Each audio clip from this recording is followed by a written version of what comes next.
Drug के खिलाफ लड़ाई में जुड़े हुए सभी विभागों के विभागाध्यक्ष, सभी सीएपीएफ के डीजी, राज्यों की एंटी नारकोटिक्स टास्क फोर्स के सभी अध्यक्ष और कई सारे संस्थानों के प्रतिनिधि, आप सभी का मैं आज के कार्यक्रम में मन से स्वागत करता हूं। एक प्रकार से ये हमारा दूसरा सम्मेलन है। 19 से संस्थागत लड़ाई को हमने मजबूती देने की शुरुआत करी। उसके बाद प्राथमिक तैयारी में 1-2 साल जाने के बाद हमने सम्मेलन की शुरुआत की है और मैं मानता हूं कि ड्रग के खिलाफ हमारी जो लड़ाई है और देश के प्रधानमंत्री मोदी जी का नशामुक्त भारत का जो संकल्प है,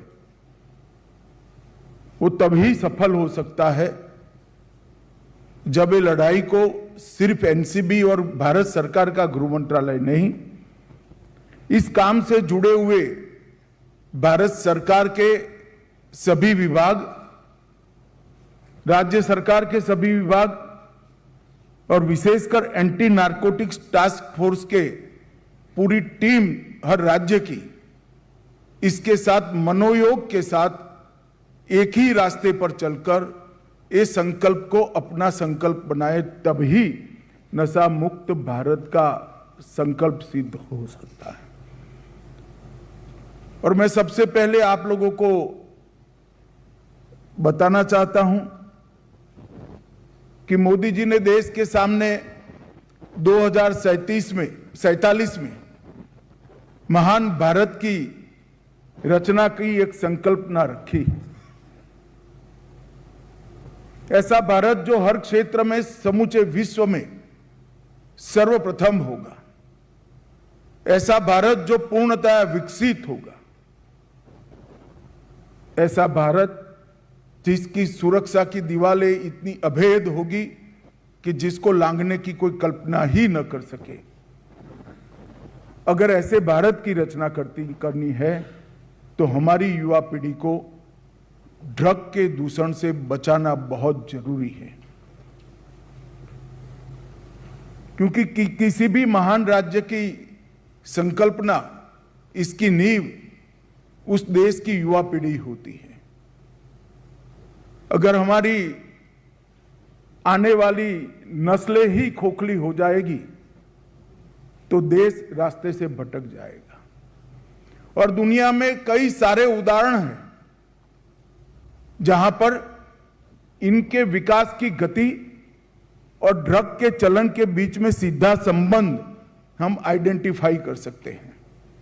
और हमारी एक और समस्या है, विश्व भर में जहां से ड्रग सप्लाई होती है, वो दोनों क्षेत्र दुर्भाग्य से हमारे नजदीक है और हमारी आबादी भी इतनी बड़ी है, युवा धन भी हमारा इतनी विपुल मात्रा में है, विशाल संख्या में, कि अगर एक बार एक सीमा से ज्यादा ये बदी बढ़ जाती है तो इससे उभरना हमारे लिए बहुत लंबा समय लगेगा। इसलिए यही समय है कि हम इसके खिलाफ मजबूती के साथ लड़े और आने वाले दिनों में ड्रग हमारे युवाओं की जीवन और हमारी अगली पीढ़ियां बर्बाद न कर पाए, इस प्रकार का एक तंत्र सुनिश्चित करें। आज यहां पर हम सब एकत्रित हुए तब ये 6-7 साल के अभियान में प्लानिंग, मीटिंग, रिपोर्टिंग, ये सब स्टेज हम पारित कर चुके हैं। कई सारी व्यवस्थाएं, सूचनाएं साझा करने की, डेटा साझा करने की हम कर चुके हैं। नीचे से लेकर ऊपर तक कोऑर्डिनेशन का तंत्र भी हम बना चुके हैं और मैं आगे बताऊंगा काफी सफलता भी हमें मिली है, मगर अब समय आ गया है एक्शन और एग्जीक्यूशन दोनों में लेवल बदलने का, स्केल बदलने का। अब हमारी लड़ाई ड्रग का खुदरा व्यापार करने वालों को पकड़कर ड्रग के व्यापार को कम करने की जगह 3 प्रकार की कार्टेल, एक तो देश के सभी एंट्री पॉइंट पर जो कार्टेल ऑपरेट करती है वो, दूसरा एंट्री पॉइंट से राज्य तक वितरण की कार्टेल है वो, और तीसरा राज्यों में जो पान की दुकान तक या नुक्कड़ पर पुड़िया बनकर बेचने तक की एक कार्टेल है वो। ये तीनों प्रकार की कार्टेल पर कठोर आघात करने का समय आ गया है, और मैं मानता हूं वो तभी हो सकता है जब इस सभागार में बैठे हुए लोग, सभागार में बैठे हुए सभी प्रतिभागी ये तय करें कि लड़ाई हमारी लड़ाई है। इस सभागार में कोई शिक्षा विभाग से होगा, कोई वित्त विभाग से होगा, कोई युवा और सांस्कृतिक कल्याण मंत्रालय की ओर से होगा, कोई समाज कल्याण मंत्रालय से भी होगा, एफएसएल वाले भी बैठे होंगे, एंटी नारकोटिक्स टास्क फोर्स के लोग भी बैठे होंगे। इस सभी को ये लड़ाई को अपनी मानना पड़ेगा, और जो मेन फोर्स लड़ाई लड़ने वाली एजेंसी है एनसीबी और एंटी नारकोटिक्स टास्क फोर्स, इसके अलावे सभी लोगों ने तय करना पड़ेगा कि एक साल में 12 दिन हम सभी के एक्सक्लूसिव इस लड़ाई के लिए हम रिजर्व रखेंगे।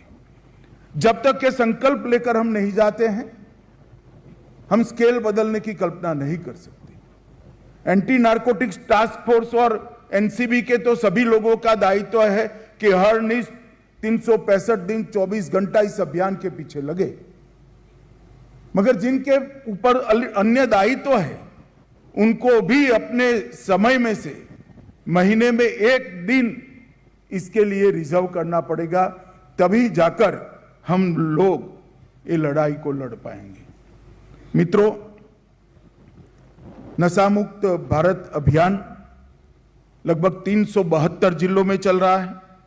10 करोड़ लोग और 3 लाख शैक्षिक संस्थान इसके साथ जुड़े हैं, मगर मैं फिर से कहना चाहता हूं ये पर्याप्त नहीं है।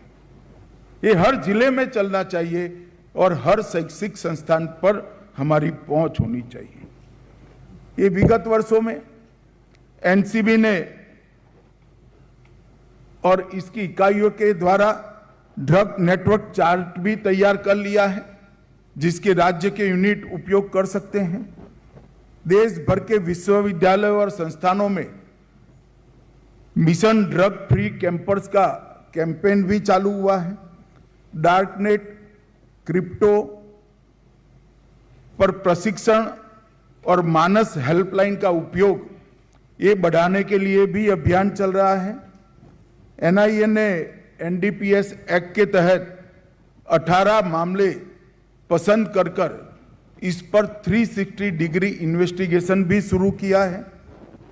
एनसीबी ने 35 से ज्यादा केस राज्यों से प्राप्त कर इसका भी 360 डिग्री इन्वेस्टिगेशन किया है, और 5 प्रशिक्षण कार्यक्रमों में हमने हजारों लोगों को प्रशिक्षित भी किया है।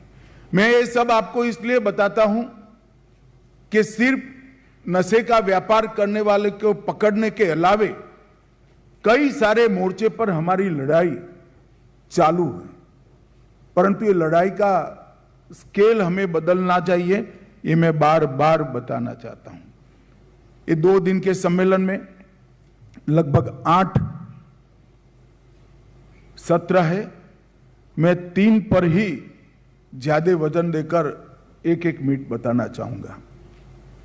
नशा मुक्त भारत के अभियान में एएनटीएफ और एनकोड की निर्णायक भूमिका।